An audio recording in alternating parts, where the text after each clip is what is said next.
Is it possible? Yes, very much possible. My lab technician will make a huge crown such that I get good class 1 relation.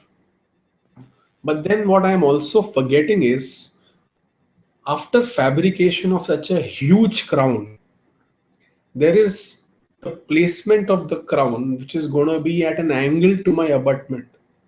My abutment also will be placed at an angle to the underlying implant. So what is the angle I am introducing? What am I talking about? I'm talking about non-axial loading. I'm talking about shear stress, the tensile stress.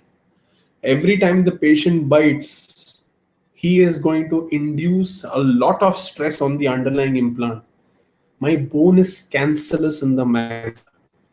Anyways, it does have a morphology of being somewhat weaker than the underlying cortical bone in the mandible. And I'm inducing, in fact, over inducing the stress.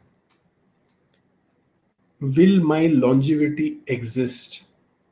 Can I proudly say that I will have long term success? It is questionable. So, what we have to understand that is, in many instances where there has been an excessive bone resorption occurring into my maxilla, even if I give a cross bite relation of an individual tooth or two teeth, I am still giving axial loading. The patient has not come to you asking for a class 1 relation as far as canine or a molar goes. We can still give away that as far as a cross bite relation go, but in long term, success is guaranteed because we are giving axial loading. We need not give angled abutments. We need not give a crown which is again angled to close in class 1. Few things we understand, few things will take us a long way. Coming to the occlusal materials to use, we have acrylic, we have porcelain. If patient can afford, go for porcelain. If patient can't afford, go for acrylic. Is this how we decide the occlusal material? Definitely not. We have to take so many factors into account. How much aesthetics is important? What is the impact force? What is the static load? What is the chewing efficiency? Whether the patient is a bruxer or not, that my porcelain will get fractured. Do I want my porcelain to get fractured, or do I want wear of my acrylic? What is the amount of interart space? How much of accuracy is important as far as closure, biting, interferences, and lateral excursion is concerned? We have to think, we have to evaluate, we need to have a team to look into this, and then we have to formulate. Until we evaluate, please do not formulate. Because once you formulate, you close the doors for evaluation, and there is no looking back. You explain the patient before the treatment, it is taken as an explanation. You explain the patient after the treatment, it's taken as an excuse. We want to explain the patient. Patient shouldn't take the explanation as an excuse. Coming to the design of the weakest arch, we had Charles Darwin talking about survival of the fittest. We do not want one of the arches to die. We have to make sure that there is a symbiotic relationship, a coexistence that exists between the weakest component and the strongest component. How does that exist? We understand that in a maxillary denture and a mandibular denture, my mandibular denture tends to have a lower surface bearing area. So I have to design my prosthesis in such a way that I take care of my weakest component, which is the mandibular denture. So either I give an implant supported or an implant retained prosthesis. So I've taken care of my weakest arch. Similarly, if there's a combination syndrome, I have to take care of my weakest arch, which in that instance is my anterior maxilla. Why? Because as already mentioned in session 2 of the implant series, we do have natural teeth present. That is the lower natural anterior teeth. They tend to hit onto the palate, causing papillary hyperplasia, because of which there is supraeruption that tends to happen of my lower anteriors. There is resorption of my anterior maxilla. There is drooping down or supraeruption of my maxillary tuberosities, and then resorption of my posterior mandible. The chain reaction mentioned in session 2 of the occlusion series. We have to understand that only if we know where the problem will come, will we be ready to overcome the problem before it arrives. But for that, we need to keep our eyes and ears open. How do we keep that open? By knowing the importance of diagnosis and treatment planning. Coming to the troubleshooting and the clinical applications of this occlusal scheme for implant restorations. If it's a fully anchored bridge, we have to understand that we need to have a mutually protected occlusion. Why? Because we have implants where in the anterior segment. Posteriorly, we do not have implants. So we're going to have cantilevers or the bridge which is not going to be supported. So we have to make sure in my lateral excursion, it's the anterior segment which directs, not just the canine, not just canine and premolars, but the entire anterior segment. Okay, so they are bearing the brunt because they are placed directly over the implant. In centric, it is necessary to have a 30 micrometers clearance at the anterior region. Why? Because it is mutually protected occlusion. In centric, it's my posteriors which contract, anterior go in disocclusion. What's the amount of disocclusion? 30 micrometers. We need disocclusion. To avoid localization of stresses, anterior group function should be employed. I told you we do not need canine guided. We need to have the entire anterior complement acting in unison. Anterior guidance should be made slightly flatter than natural teeth to avoid stresses. We do not need a 2 mm overjet overbite.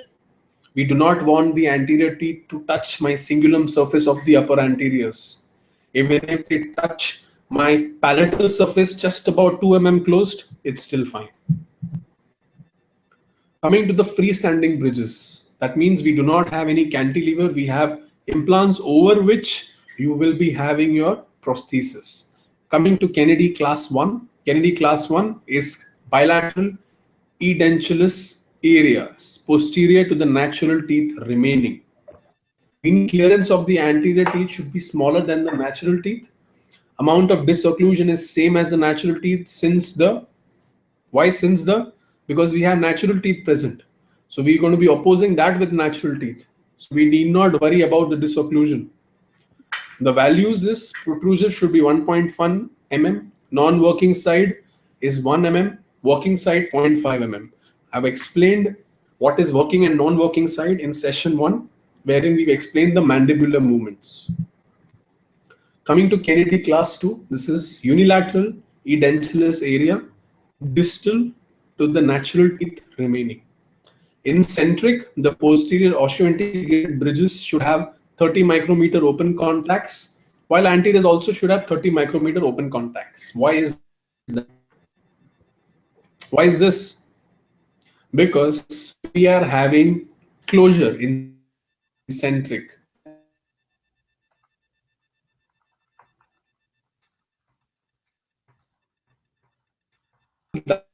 In the timing of the contact,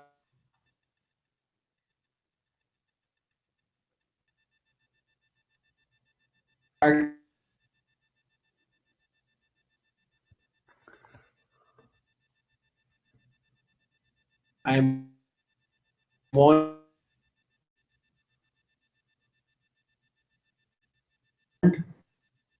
in light biting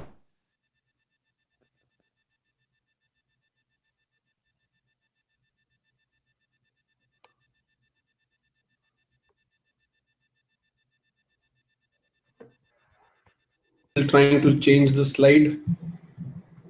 Okay. You have a little difficulty? Yeah.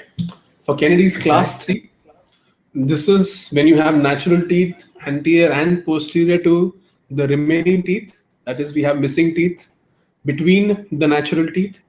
Here, the vertical dimension is maintained by the remaining natural teeth. Concerned about the edentulous space because that's what we're going to replace. Osseointegrated bridge should contact only under strong pressure. We once again reiterate the fact of timing contacts. In biting forces, we should have uniform contact. In gentle tapping, they should go in disorder.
Hello, Sagar, can you hear me?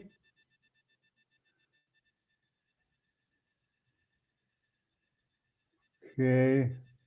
Hello, Sagar? I don't know what happened here.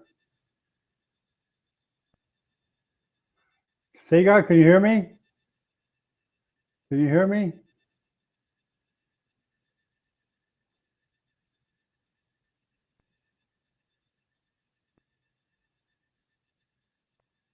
Sagar? Hello, Sagar? Hello?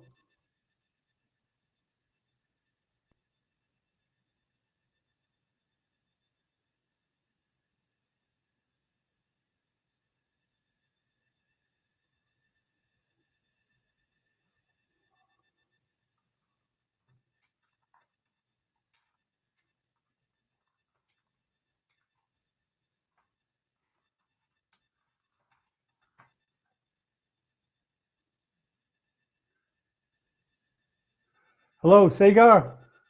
Sagar?